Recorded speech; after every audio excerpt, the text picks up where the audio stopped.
Welcome to epistemology. You know what I like a lot more than materialistic things? Knowledge. What is this? It's a podcast. Hello and welcome to another episode of epistemology. This is a show where we give emerging scholars and other interesting young folk a platform to discuss their research in whatever way gets them most fired up. I'm Dr. Mark Fabian, a postdoc at the Bennett Institute for Public Policy at the University of Cambridge, and my guest this episode is Ryan Edwards from the Australian National University. Ryan is Deputy Director and Senior Policy Fellow at the Development Policy Centre at ANU's Crawford School of Public Policy. He was previously a postdoc at Stanford and Dartmouth and a public servant in the Australian government. Ryan's interests are wide-ranging, but he joins me today to discuss migration and development. Boy, has he got a lot to say. This is one of our densest episodes, ranging across the labour market impacts of migration, temporary migration schemes, skills-based migration, and maybe why it's not such a good paradigm, whether refugees are different in their economic impacts from skilled migrants, the role of ethnography in economic research, and why everyone should pay attention to the Pacific.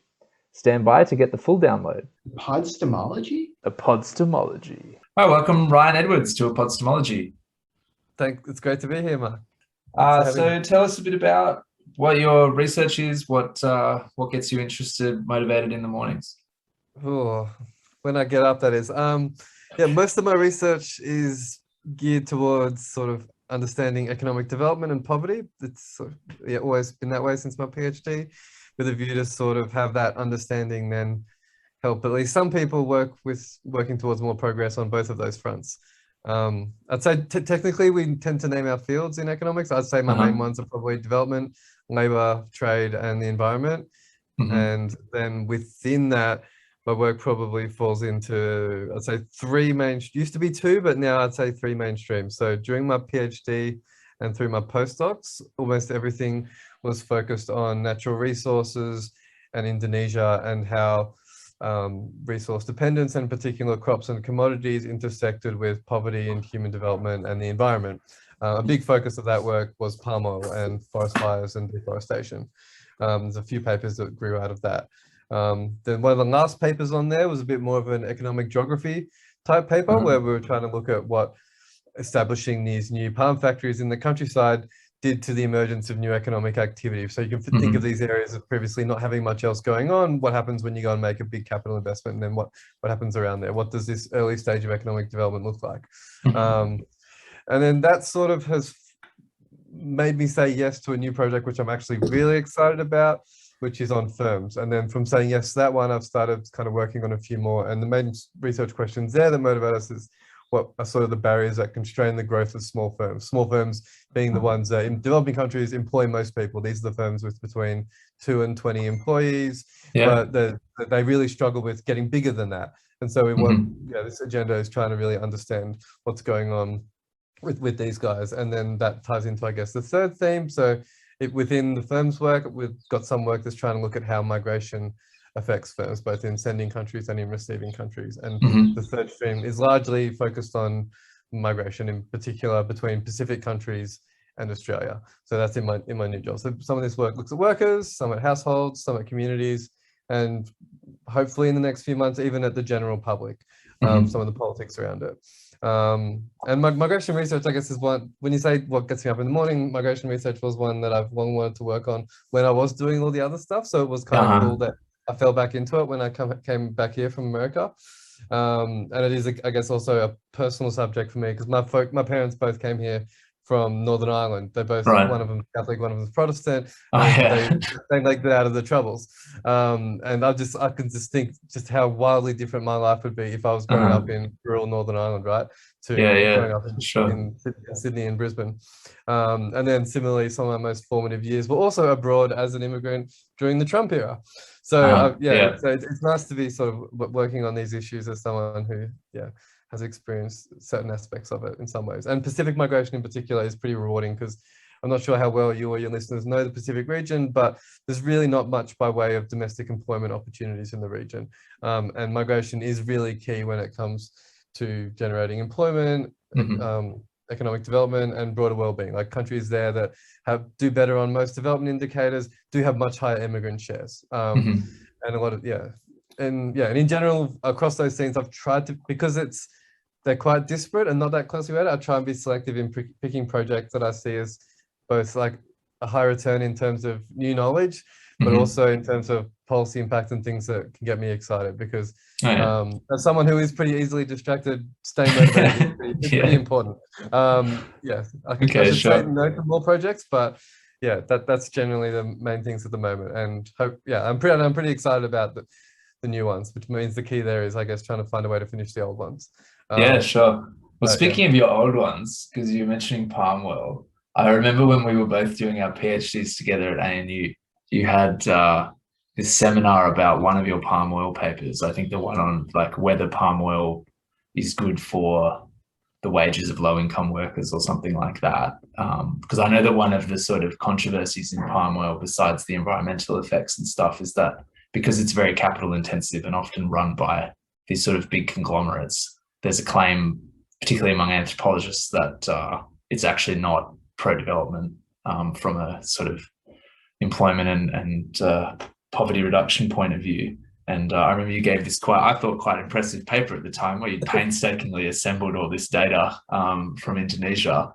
And then there was this anthropology professor there who at the end of the Q&A just went absolutely spare. And I still remember it as it was quite a formative experience for me in some way, because she was saying like, oh, look, I've been to all these palm oil plantations to do ethnography, and you know, I've seen that it's not pro-development. And your response was basically like the standard quant response, which was like, yes, there is a distribution of effects, and in some places it's not good, and in other places it's quite good. Yeah. Yeah. So anyway, that was. And it's funny that you remember that as well. And they say that economics seminars are aggressive, whereas my experience is usually when we go to the other ones at times, that's when things go really wrong. Yeah, definitely. I mean, particularly, I guess, anthropology and economics, for some reason, are just often at loggerheads, but maybe especially at ANU. I don't know. So full credit. We have one anthropologist and one ethnographer in our team at the moment, and they're great. Oh, cool. Yeah, excellent. And I've got a paper working with one, actually, a migration one. Where he's been doing ethnography for a long time in one village and at one site. And we've used his contacts there to go and collect data where otherwise we're having a lot of trouble getting that data from the government. So from his contacts in the field, we managed to get to everyone at this site. And then using the same type of sort of field network approach, we went and found everyone that applied for the same scheme that these guys are working on in Dili. And so now we've got this plausible control group and those here that we can now track over years, and he's tracking them through his normal ethnography work, and hopefully it'll be a neat mixed methods paper in the end. So I like a lot of anthropologists. Yeah.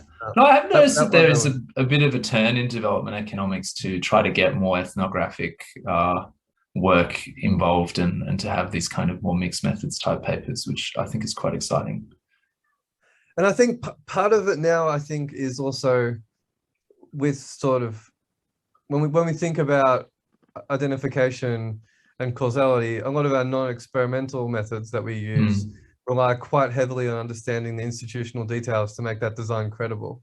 Yeah. And to do that, you really need to be across the context. Like our jargon for it is institutional details, but in practice, a lot of the time, what it means is going deep through the sort of history and the details about what's actually going on the ground and on the field, beyond what you would normally pick up in an econ course to bolster that design. Yeah. Awesome. So, all right, well, I'm going to definitely come back to a lot of these things because we want to talk about sort of the academic debates in migration. But maybe before we get to the academic debates, I wanted to draw your perspectives on, I guess, the public debate around migration, because it's been very prominent in recent years. I guess probably always and forever it's been prominent. So maybe I'll kick off in hopefully a fun way, which is to say, oftentimes when I'm reading public discourse about things that I have some knowledge of, I just get, really annoyed, because I'm sort of like, it's not just that you're getting this wrong, it's that you're talking about it in completely the wrong way. Like you're just off on the wrong paddock.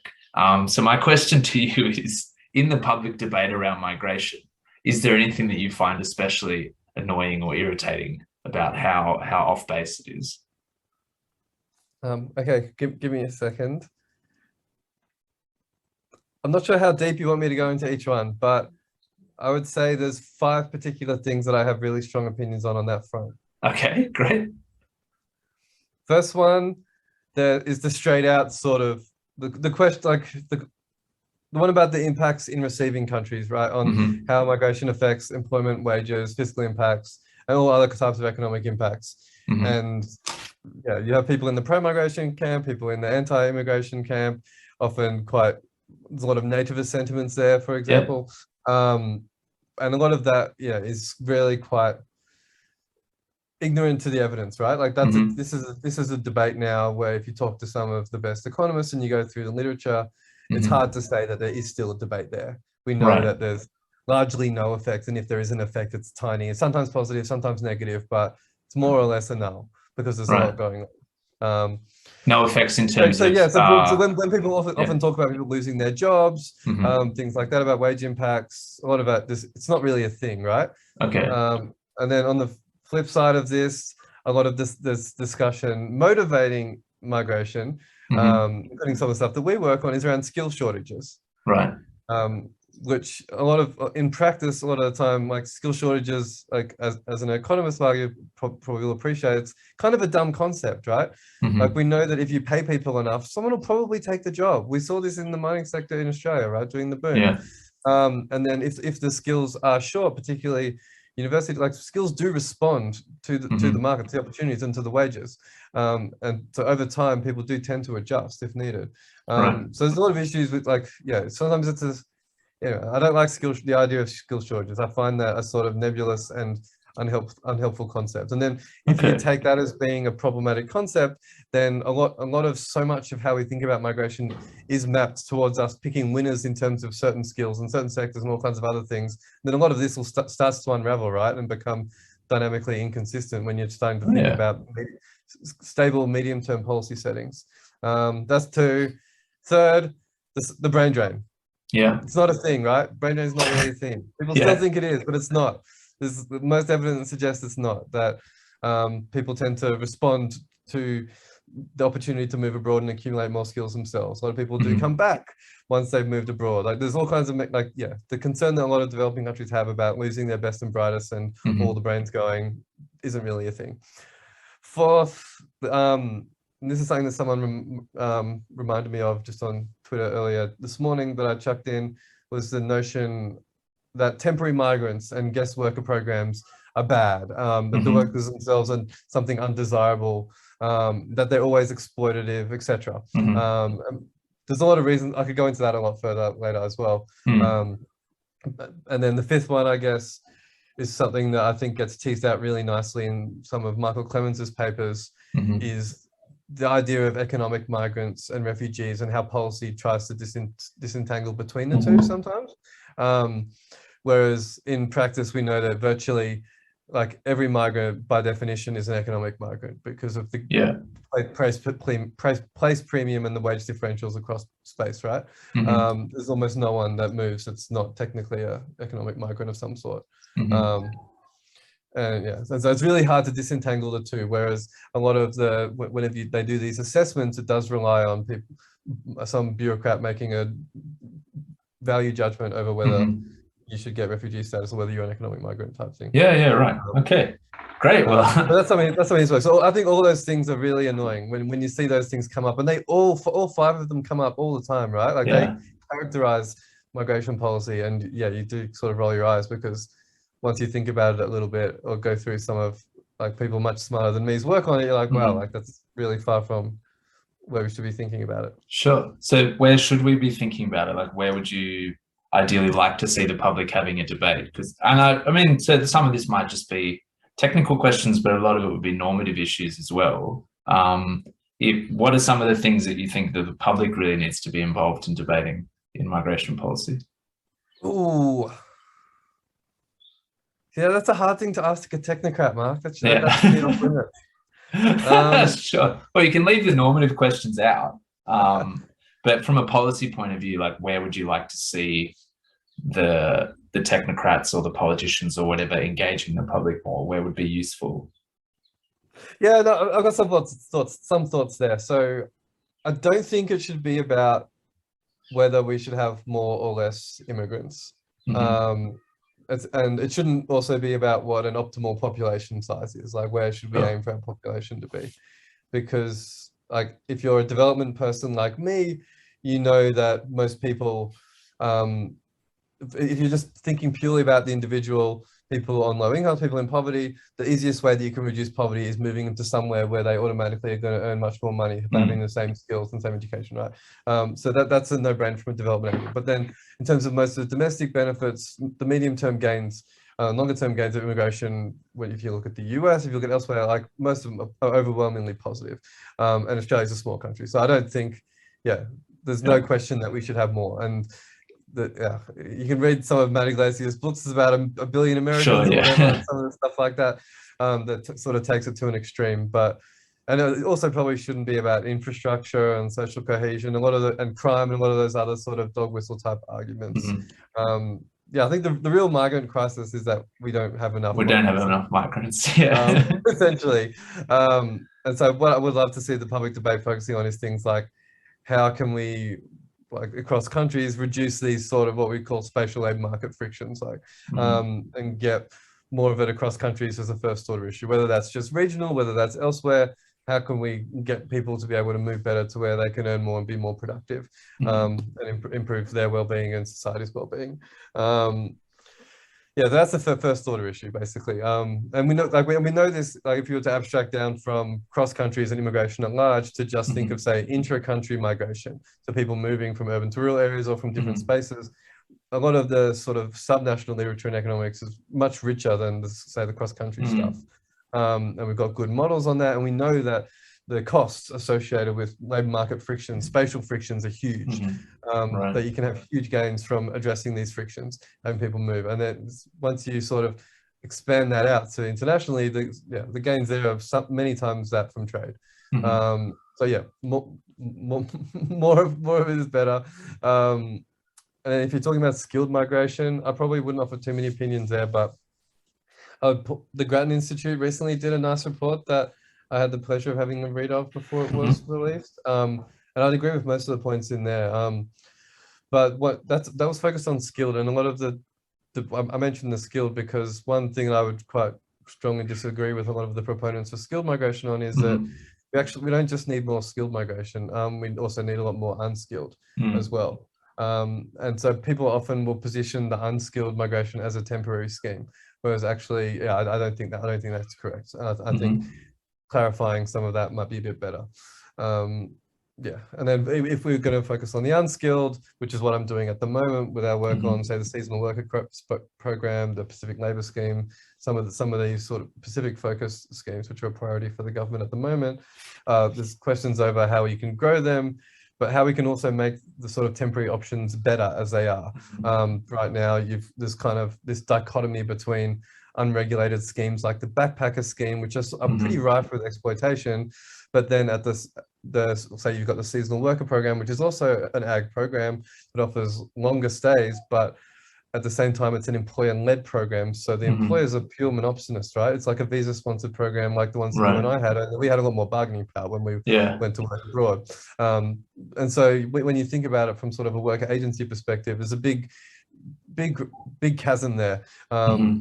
And so, so there's, I do wonder what that can look like, so how we can build more flexibility into these highly regulated employer-led schemes, but nowhere near as much as, say, those where people are just sort of don't even have a status, right? And they're moving around. And then similarly for both of those ones, how can we build in more sort of pathways to permanency for those who want it?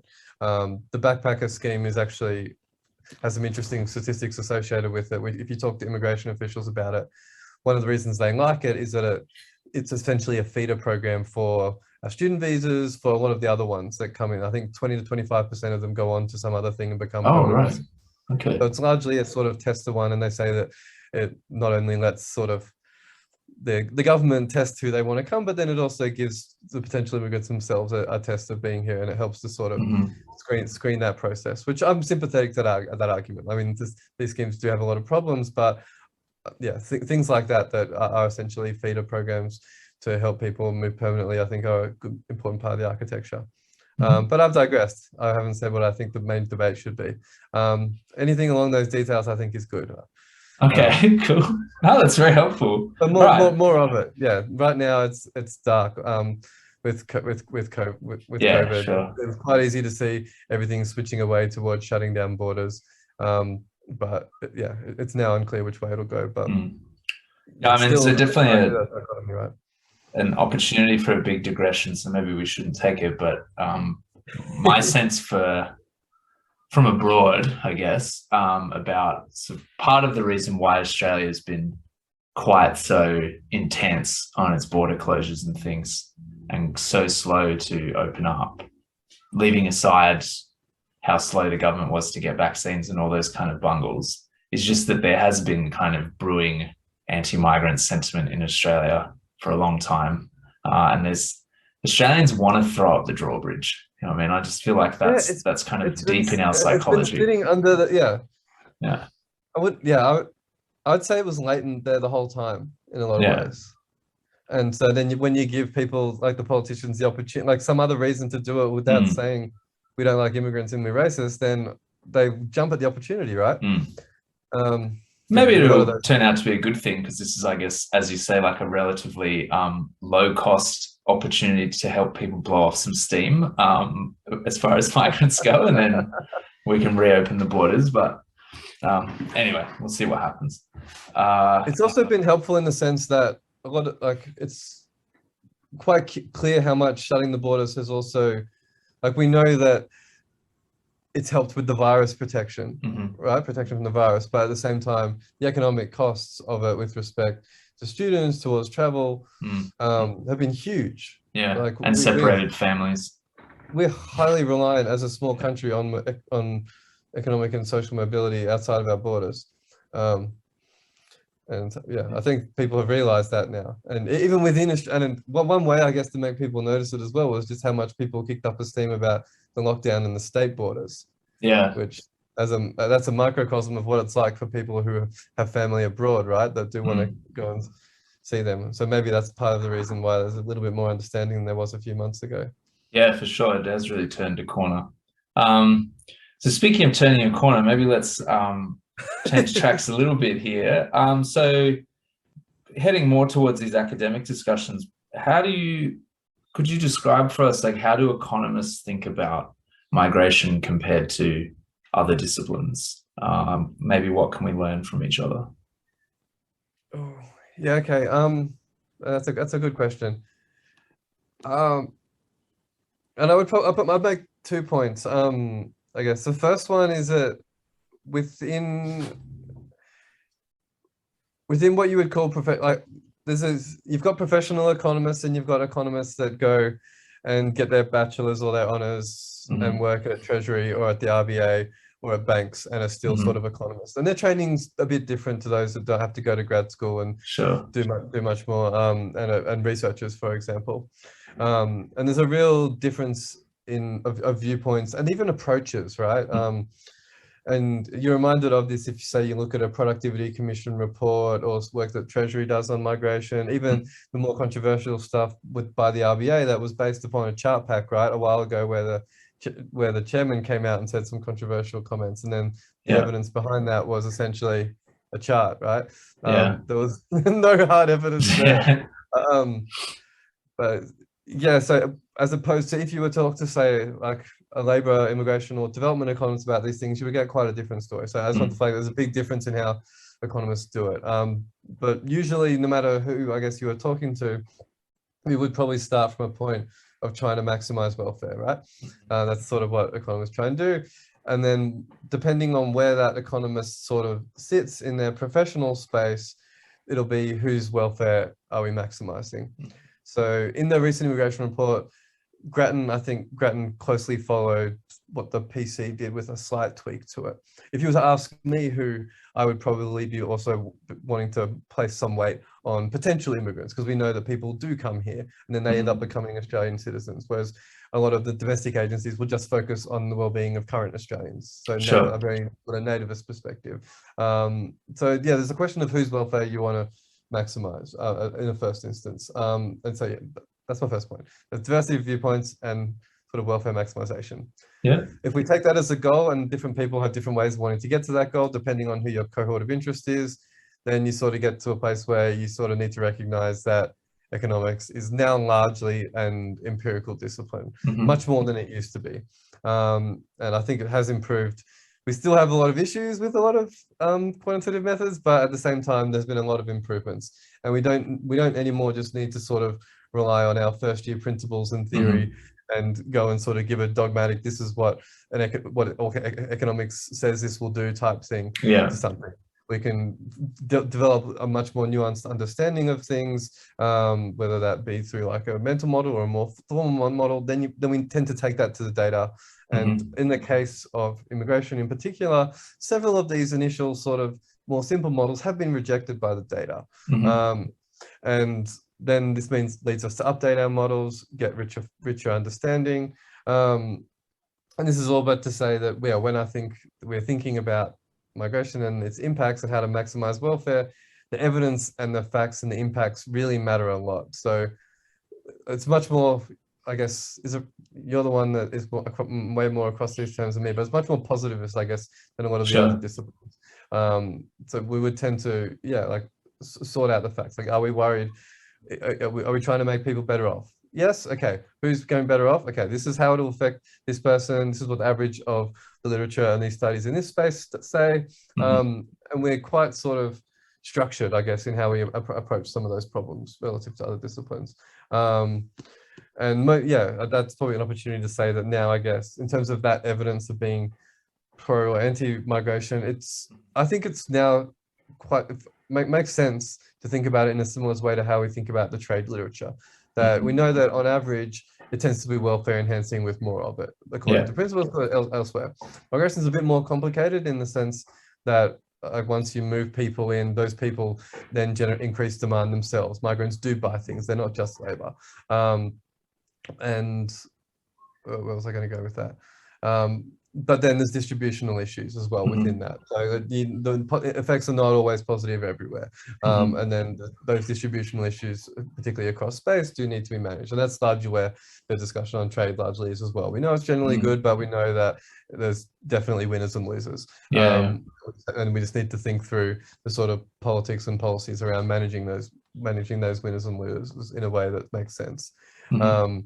And so most economists, I guess, tend to be more supportive of migration. And I think Esther Defoe and Banerjee's recent book, which is sort of like a coverage of what they saw as all the major topics in economics. Have you read it? The Good Economics? No, I haven't. I've only read their first one, Poor Econ. I got about 3/4 of the way through, but the immigration and trade chapters were really good.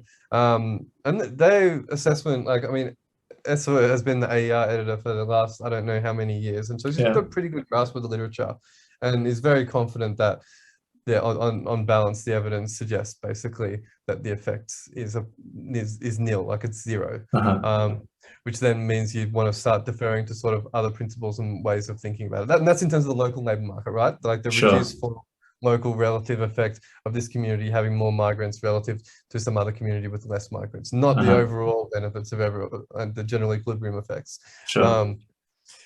So I'd say that's where most serious economists tend to be supportive of it. And so I would approach any anti-immigration economists with a bit of skepticism on their tops. But then, on the policy design, I guess, one thing that I feel like I'm often constrained by is what's sort of politically and technically feasible. So before we were talking about temporary versus permanent, right? And this is like a really brief digression there. You see a lot of people now saying, oh, we hate all these temporary exploitative schemes. We're going to promise more permanent, but yet their politicians are refusing to make a formal commitment to how much they're going to increase the permanent intake for. And the reason some of these temporary schemes are here, in particular the Pacific ones, was this was the compromise that was needed to be able to create jobs in Australia for Pacific Islanders.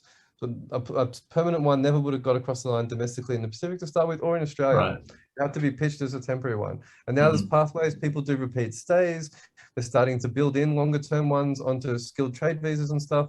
So I think the politics and what is technically feasible at the time is important to work within. We can't just give abstract advice that's sort of irrelevant. And even within this framework, then I guess from there, once we know what we're constrained by, we can take our sort of standard economic tools to this, like is this policy incentivizing or disincentivizing uptake of the scheme, making people do weird things, what employers are selecting into these schemes, how can it operate at a greater scale at lower cost, all of these sort of things which are sort of bread and butter economic principles, right? That you can, way we tend to think. Yeah, and what I was mentioning before as well, like for all these employer-led schemes, how should we think about trade-offs in terms of employer monopoly power versus actually being able to get these opportunities to grow through employer uptake and getting them to actually use it? Because if you're too sort of negative and controlling of the employers, they won't want to use it. They'll use something else. Sure. Okay. And so these ones that are genuinely market-led, you sort of need to strike a balance. But yeah. Anyway, do other disciplines take a different angle on migration? And do you find that economists are sort of, is there a scope for economists to learn about the complexities of migration and migration policy by interacting more with anthropologists and stuff? I know you touched on this a bit earlier. Yeah. So I think one of the key benefits of, and I guess one of the benefits and the costs when doing economics research in this space is like we do try to, we generalize a lot, right? Relative to certain other disciplines that tend to focus on smaller case, like more case study based approaches and more qualitative work. And we're much more obsessed. So that would be one thing. There's the question of generalization and whether it's doing like a subnational study or elsewhere. We're really sort of clear about what our sort of population and subpopulation and sample of interest is, where the internal and external validity lies.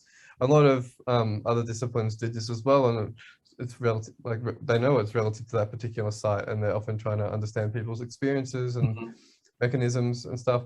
But I think the biggest divide, in at least when I'm talking to colleagues about this type of stuff, is how we think about causality, right? If we don't have a sort of a convincing research design, we're quite careful to not rule out other factors as driving patterns that we might see on the ground, or things being simultaneously determined or things like this. We're quite cautious in our conclusions, whereas I find a lot of some other disciplines tend to be a bit more cavalier in their use of discussing of impacts and things they've seen that must be due to something. Whereas if we were to go do that and then think about it designed to answer that question, the first thing we would be looking for alternative explanations. And a lot of disciplines do this, but yeah, we do tend to be obsessed with causality at the moment.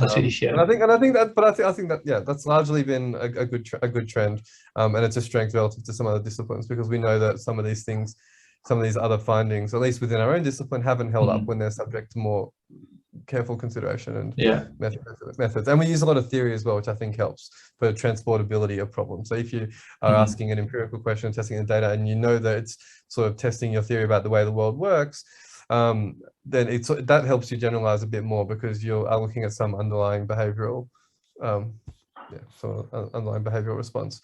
I guess, but a lot of other disciplines do this too. I mean, I'm not from these other disciplines, and I don't interact with them that much. And so back to what you said at the start, how does interacting with other ones sometimes benefit and gain? We, in our team at the Development Policy Centre, in our labour mobility team, me and the centre boss, Stephen, are the only economists, faculty level economists in the team. Right. Otherwise, we have an ethnographer, one anthropologist, another sort of qualitative researcher that I'm actually not sure of the discipline for. Right, sure, yeah. And one thing that's like, they're really across a lot of the field details and what's sort of going on the ground, much more than we would be. And their research can often be a lot more sort of responsive than ours. Like, so as an example, we're like doing this big longitudinal survey of the moment across 3 countries that we're going to be using to evaluate a few of the schemes. And it's a really big sort of exercise, right? Getting to thousands of people, organizing all the firms, doing the sample design. There's a lot that goes into that, versus if you wanted to mobilize to actually get out and understand something. For some of our other colleagues, they can just go straight to the field and start talking to people and taking their notes and writing up what they see, right? So it's a very different world, and learning from them, for me, helps generate questions. It helps notice patterns. it helps to explain things, and a lot of the time you do come to the same story, right? Like, I forget the saying, you probably know, but a lot of the time, like, one time when we're measuring something that you could just find out by everyone will tell you that's an obvious fact that if you go and talk to a few people, you'll learn it anyway. And that's often the case with a lot of our stuff, but I guess we do want to measure it. That's one difference I guess we're quite obsessed with measurement and trying to get the causality right. So earlier in this conversation, you mentioned that in development economics, especially, there's been an emphasis on using ethnographic work and similar methods to understand institutional details more. Can you give us an example of what sort of institutional details that can be revealed by that kind of work? Oh, I wouldn't say just in development either. I would say that, and a lot of it's not just like by institutions, the wrong word, right? Like we know what institutions mean from like Doug North definition type things. Like understanding really the context, and what's going on. So like what are some good examples there? So I guess the classic Doug North stuff, and Eleanor Ostrom, was like going to places where they had common pool resources. I guess the most famous one is the Balinese water temple. But have you ever been there to the Balinese, to that volcano? Because I know you've done a lot. I'm the only Australian that works a lot on Indonesia that hasn't been to Bali. Right, I've been to Bali, but I haven't been to the water temple region, and I definitely would not.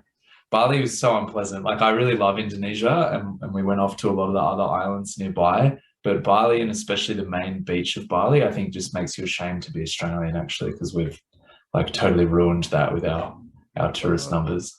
Been to an utterly delightful water temple in Jogja though. Oh, right, yeah. Okay, that's a hot tip. So yeah, the Balinese water temple it's a caldera lake, as I understand it. So extinct volcano in the blast area up top, water pools, and then the water travels down the sides of the volcano. So that's like a kind of natural irrigation system there. Yeah. But from an economic point of view, a game theory point of view, the people who live towards the top of the mountain have an incentive to restrict water flow down the mountain. And so there's an interesting question of why this does not happen. So you could think that, well, maybe we should just have a market, like those people get property rights and then they like sell water down the mountain. But if I remember correctly, Ostrom actually shows that that would be less efficient than the collectivist system that prevails there. But typically in economics, we think collectivism is like just not going to work. Like people are going to free ride and people are going to generally behave in a mercenary fashion.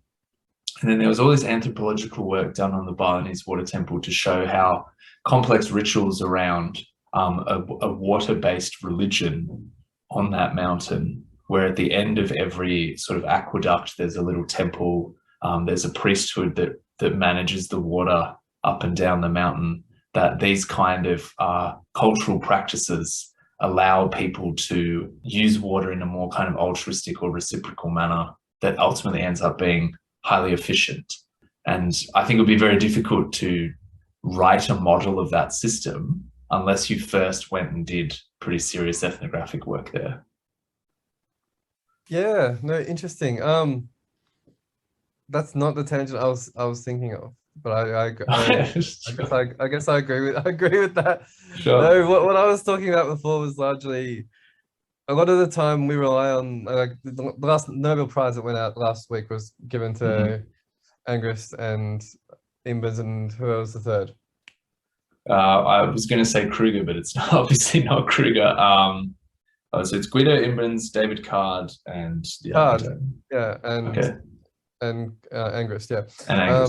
And a big feature of a lot of at least Angrist and stuff's work is these natural experiments. Yeah. And then when you go through the papers about that, a lot of the case for something being something that's not actually randomized is people making a narrative argument as to why it's as good as random. That's what I meant by marshalling this other evidence. Like that's not coming from economics. Sometimes it's coming from the data, but usually it does come from the case at hand. Whether that be something around someone not being able to manipulate near a cutoff in a regression discontinuity design, whether it if you're talking about like a difference in difference design, the shock being unanticipated and a surprise, and then people talking about knowledge of that policy and anticipation effects.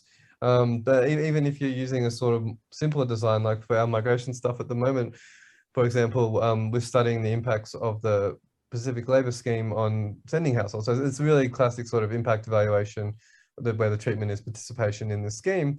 But the Australian government and the managing contractor responsible for implementing the scheme for the government were both quite allergic to randomization, and we're not interested in running an RCT, be that one with like a staggered rollout, one with even an RD around the cutoff of people who got in and who didn't. Yeah. Very hard to have those conversations. So we got pushed back into sort of an nth best world where we really had to try and design an observational study around it. So you go and interview and talk to the approved both the employers, but then the sort of what they call the demand side team of the managing contractor who's managing the recruitment, to understand how they're selecting people and what's going on, who they're picking and why. And so we've got all that knowledge about who's going in and why, what those processes are like, where they're holding these sort of, which employers are going out to what sites, how they found out about those sites, using that to try and essentially then make sure that we can capture that in our design as sensibly as possible. In some cases, it was often network. Like one thing that came through was past experience abroad, which is now after the fact kind of obvious. English language skills, which I guess would come up in the interview, but then also these network effects. So we've made a real effort in the survey, the baseline survey we're fielding at the moment, to try and really make a nice network of them, each family's migration history, and with respect to the community, who they know that's abroad where, and things like this, to try and at least factor in to make things a bit more credible. And we probably couldn't have done that without at least going out and talking to people first. And a lot of the stuff that we're doing now, this larger scale 3-country one, is built upon the one that I told you about with my anthropologist mate Mike, where we've been doing this much smaller scale one in Warrnambool with the Timorese, where there it was much more simpler. We just spoke to everyone who was there from TL at this one site. So we got the universe of all the workers that were there, about 50 or so. But then we hired someone who had applied but missed out to go and speak to all his mates and to basically snowball around to find everyone that was in, that had also applied and missed out. Right. And then did Cool. surveys them, and we could, and even at the baseline, we could compare the differences between those who applied, those who got an interview, and then those who got through. And you can sort of see the differences on which they sort of changed. And one of the big ones, I guess, was this past migration history, whether they had been abroad before. So maybe this comes through in like what's the word? Like non-observable skills and behaviors that you wouldn't necessarily measure in a survey, like interview performance, things like this. But at least now we need to really try and measure that carefully in the bigger impact evaluation that we're doing.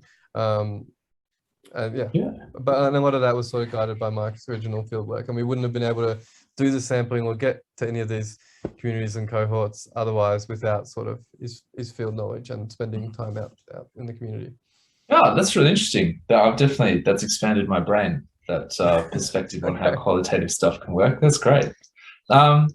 All right, so I think we've got about 15 minutes left, and I was kind of hoping I could get your insights on, I guess, how the academic debate has shifted historically and what the big topics are today in immigration. So I thought maybe I was hoping you could give us a quick rundown of the sort of all the arguments over is it the Mariel boat lift or the Miami boat lift? And the sort of, I mean, my understanding is that argument's sort of done now, but there's still a lot of paint throwing between, I guess, Michael Clemens, who you mentioned earlier, and Borges and stuff. That still seems to be a heated debate. And then where has it gone since then? Yeah. Okay. So I don't have all the evidence and studies in front of me, and I was afraid you would ask this. Oh, well, you don't have to answer it if you don't want to, but maybe just sketch the debate. I'll have a go. I'll have a brief go. I find, I wouldn't say that it's just Clemens. There's a lot of other very good labor economists who have contributed to this as well. I'm thinking of like Giovanni Perry at UC Davis and a few others. So yeah, the boat lift paper was obvious. I think it was it David Card by himself, or was it co-authored? I can't remember, but it was around Neither that can early I. empirical turn work, right? It was sort of late 90s, same time as the minimum wage studies. Yeah, so the Muriel boat lift was one of the first like scare quote natural experiments where a lot of Cubans came into Miami, and the idea there was to compare employment outcomes before they came with after they came in there and into comparison city. And so that was David Card's original paper, and the reason this was nice was because it was sort of an unexpected random shock due to the political situation in Cuba, which is why why it was called a natural experiment. And it's nice because often one of the things that sort of frustrates me a bit thinking about how to study stuff, at least on the domestic impacts of migration, is that we're often like tinkering, looking at small effects in a diffuse population. This is a brief digression, but I think it's helpful for thinking about this. So when we think about the impacts of immigration studies, I saw that you had Bob Brunig on the show a while back. So Bob and Nathan Deutscher, maybe with Toe as well, have one paper on Australia that's quite well cited here, that similarly finds no impacts of immigration on native wages and employment outcomes, consistent with the rest of the literature. But that paper takes a national, I think it's Borjas's preferred approach from some of his other studies, where you take a sort of a national level approach, and then you compare people across skill cells. One of the big challenges there, I think, is that we know that when people come in, they're not necessarily going in at the appropriate skill level which they're trained to. There is, you can come here with a certain degree and then you'll be underplaced and underemployed, right? So, but then that also, trying to see something from some people who have come in to, say, Western Sydney or to Canberra or to an orchard out who knows where, the magnitude of that info needs to be big to see that in the national data, and you're assuming that the national market is sort of clearing, right? That people that there isn't these sort of spatial frictions, which we do know are everywhere. And so the alternative approach to do that is a more local labor markets type approach, where you are comparing one tiny geography with another tiny geography. Presumably they're on a similar trend beforehand, then you look at how it changes with that shock type thing. So again, that's why the boat lift was nice, because it was this small area and it was a huge shock. So if there was something, we really should have seen it in this case. And so yeah, there's a nice survey paper in the Journal of Economic Perspectives trying to explain why the immigration studies come to different conclusions. And one of the nice things it teases out is that there's really these two methods, and then you've got a hybrid of these two methods, like where you can look at, say, certain cohorts and skill levels within a local geography, right? Whereas I tend towards focusing on the local one, because I do think that these spatial frictions matter, and it does make sense to perhaps look at the community that you're talking about first, if you want to see anything, right? I mean, they're both valuable, but yeah. And so anyway, where has that debate gone? So it's not just Clemens and Borjas, but if anyone listening would like a survey, the one that I used to set for my students on this was the Vox piece, the UK as refined Vox piece by Clemens on this. It's he's a brilliant researcher. He's not just a migration advocate. He's a brilliant researcher, and there's a really nice summary there. And they've gone into the weeds and posted all the replication files. Him and Jennifer Hunt's reevaluation paper is really, really good. Same with Giovanni Perry's. I think one of the issues there, which is, I guess, a bit of a sort of methods wonky one, which won't come as any surprise to someone who has played around with some of these methods, was that the Borjas reevaluation paper was a synthetic control one. And a lot of economists that you'll speak to about synthetic controls, we don't trust them. I don't like them. They can kind of play up kind of funny. At one point, I think Athey and Imbens herald them as like the biggest thing to happen in causal revolution for a while.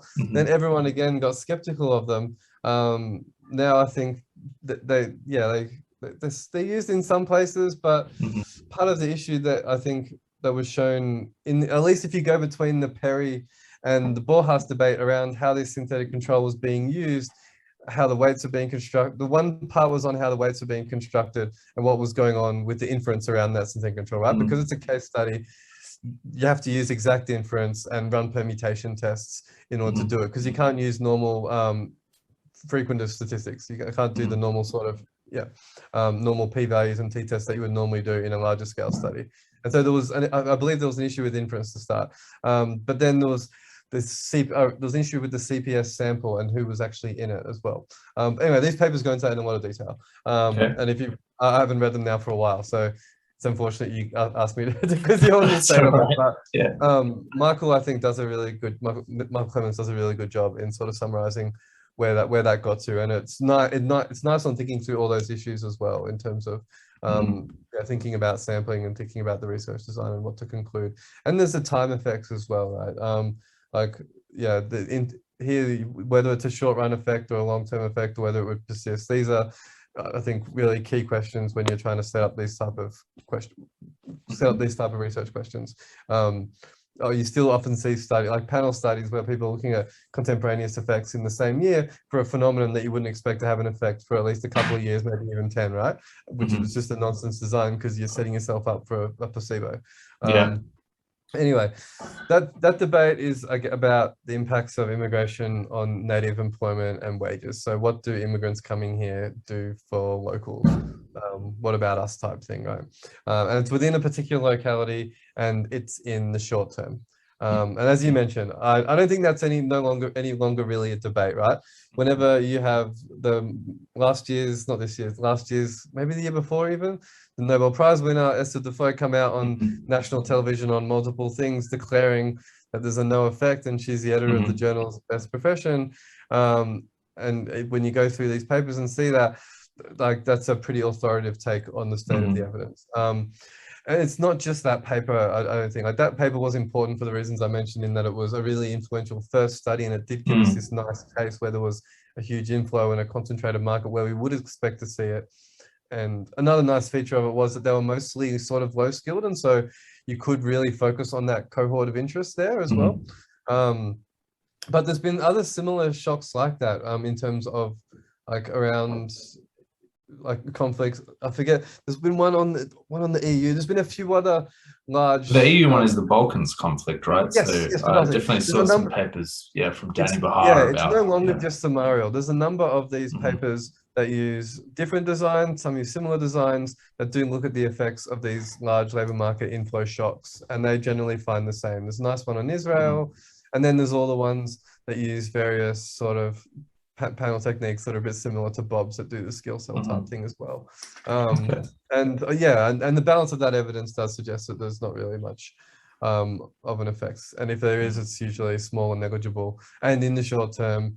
And we know that if you're thinking about it a bit more holistically, there's all these other channels that you want to be looking at in terms of productivity gains. Like, you don't just want to be focusing on what's happening to a particular cohort in a particular area at one point in time. Like, that's not the completeness of evidence that you want to think about when thinking about this problem, right? So yeah, I'd say that's where that debate more or less is now, at least on that particular paper.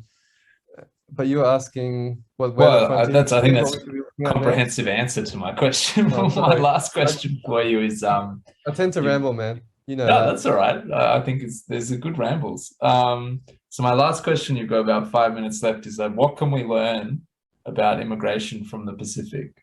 Why should people pay attention to the Pacific? Oh, the most important question, and one which I don't have anything prepared for. All right. Okay. So maybe for people at home, whenever I have Australian guests on, particularly people at the Australian National University, because we have this very unusual College of Asia Pacific Studies, I always try to take the opportunity to sort of evangelize for why people should be more aware of Asia, because I've been kind of horrified since moving to the Atlantic region about just how naive this part of the world is to China and to India and Southeast Asia and just all the cool stuff that's going on. So I thought I'd ask you for your perspective on Pacific stuff. Yeah, nice. No, thank you.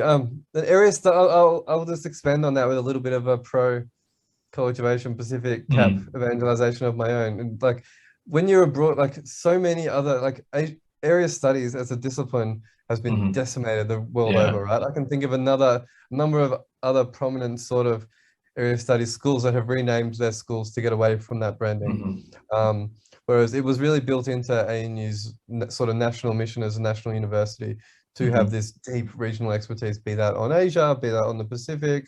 So I think that's one cool thing about thing here that I like coming back to, and being based at the Crawford School as opposed to another Australian economics department. Everyone's around me sort of doing applied stuff and interested in policy and really grounded in the countries that they're working in, which is kind of cool. I'm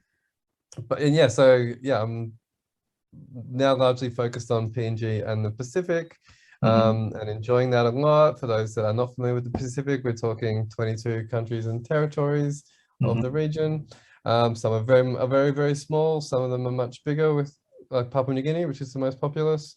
So it's your question on what can we learn. I hope a lot, because I do want to publish my work on Pacific migration in good international journals, and I keep trying to build a career around it. So I am, as an economist, going to have to make that pitch to journal editors, right? That no, this is not America, or it's not China or India. And even though these countries are small and so far away from anything, they are important, and there's interesting things that you can learn about here. So yeah, but let me start by why we might not learn from the Pacific. Sure. Because I thought it's an interesting way to start it. So oftentimes, and this happens in other contexts as well, but I think we have a real big problem with it in Australia and the Pacific in particular.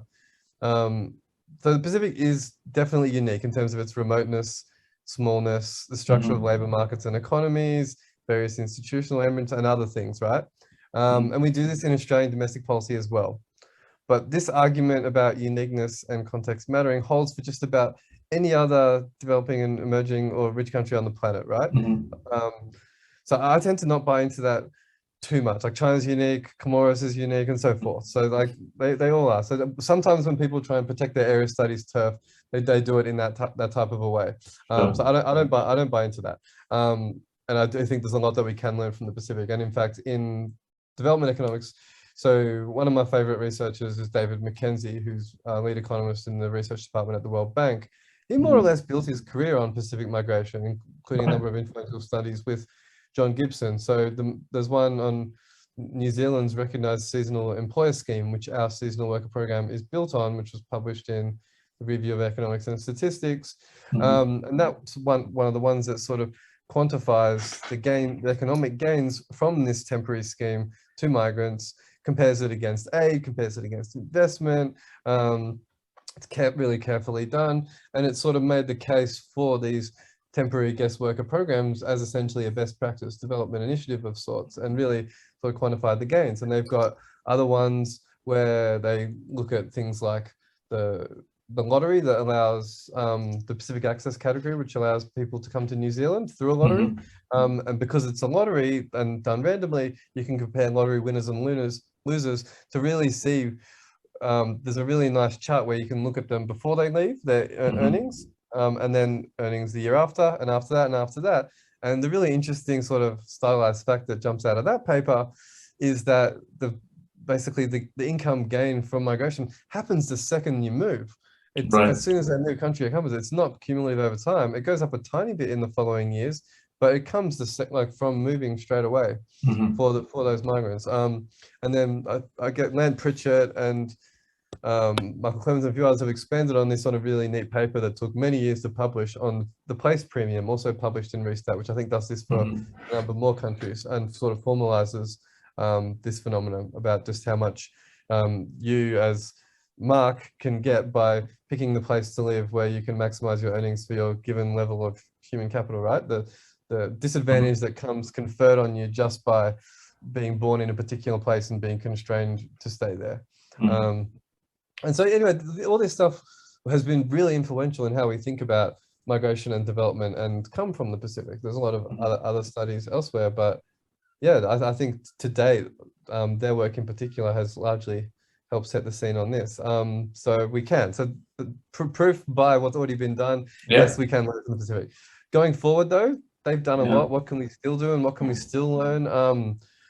I think, yeah, so I'll use this to plug, I guess, my own work and what we're trying to do now. Yeah, go right ahead. The previous scheme was the seasonal worker program, which was based on New Zealand's one, which was targeted at low skilled workers.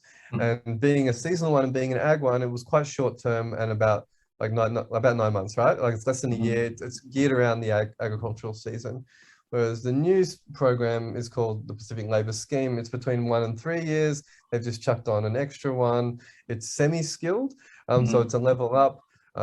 It's still employer-led, and it's sort of based in all regional spots around Australia, but it allows people in hospitality.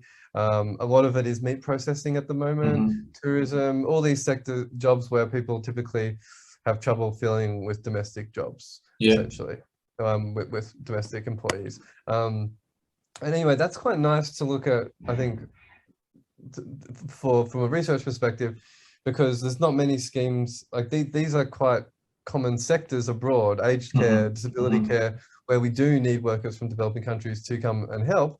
But there's not that much that's been done to assess impacts of these temporary schemes when there's a longer stay, whenever it's not just low skilled workers, when it's a slightly higher level of skill level, and when it's a longer stay, and when it's more mixed across gender. So a lot of the traditional schemes are quite heavily geared towards men, whereas some of these sectors that are being focused on in the PLS are quite gendered towards women. So in a sense, I think these new schemes do allow us a number of interesting research questions that we can push towards on that front, because these are becoming more prominent in elsewhere. And I think a lot of the world should be looking towards what we find with respect to this scheme and whether it's worth replicating in the way that we replicated New Zealand's earlier one. And then that, I guess, part of what I should have led with was that about 5 years ago now, 6 years ago, there was a nice paper in the Journal of Economic Literature by Christian Dussmann and I believe another co-author on the economics of temporary migrations. And some of the points that makes is that a lot of the immigration literature that we were talking about before, like the Borja stuff, it doesn't distinguish between temporary and permanent when it's analyzing everything, right? Whereas a lot of the things that we care about, the investments that you make in your human capital, how you behave with your family, what happens with family separation, all these things are really heavily mitigated by whether you're moving for good, right? Or whether it's a short-term one, but even then stay duration will change it a lot as well. If it's only a couple of months versus a couple of years, a lot of things can change. So that's another front that I think this will push in an interesting direction. That's two things at the moment that I think are interesting. And Australia also, I think, sits in a interesting space where a lot of our policy, this probably holds for other countries, but it's particularly salient here, seeing it in the news and elsewhere with a lot of this strategic stuff around China. It's hard to not see a lot of our so-called Pacific step up as being strategically motivated. For sure. Like geostrategic competition. And so there's, I guess, questions like more in the political science space as to how sort of attitudes and perceptions and how all of these things that people look at on the immigration literature change when you're looking at different sending countries, whether that be, say, countries that are more strategic importance in the Pacific versus, say, traditional Asian countries versus more Western countries. But then the motivation for letting them in as well, whether it's due to domestic shortages or these strategic considerations or aid or pure development one, and then whether they're temporary versus permanent.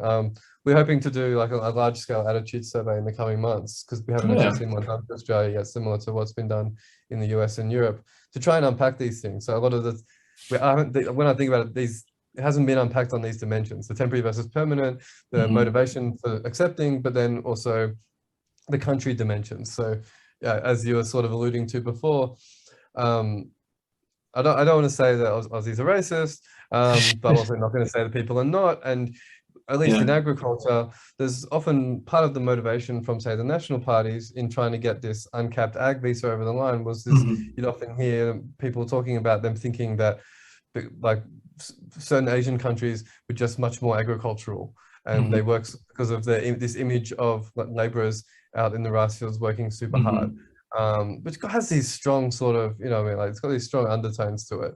And so I think there's an interesting dimension there to unpack a bit further as to sort of across country and across all these other perceptions, right? In order of understanding the politics of support for and migration across, which will then help us we started at, in order of thinking about good policy, you sort of need to understand what your constraints are politically and implementation wise, and all these things sort of would feed into it, right? It does, we do discriminate based on sending country of origin, and a lot of countries do. Right, man. Well, sounds like you've got lots to study going forward in the Pacific and Asia. Not much, almost nothing completed yet, unfortunately. So I don't have any exciting results to talk to you about. Okay. Well, everyone will have to stay tuned. We'll probably have to call it there because I think we've been talking for more than an hour and it's been a very dense conversation. So thanks very much for your time, Ryan. Thanks for coming on the show. It's been a pleasure. Thank you for having me, Mark. Apodstomology. If you enjoyed today's discussion, do check out Apodstomology's page at your favourite podcast directory for more episodes on topics as diverse as tax policy and the meaning of life.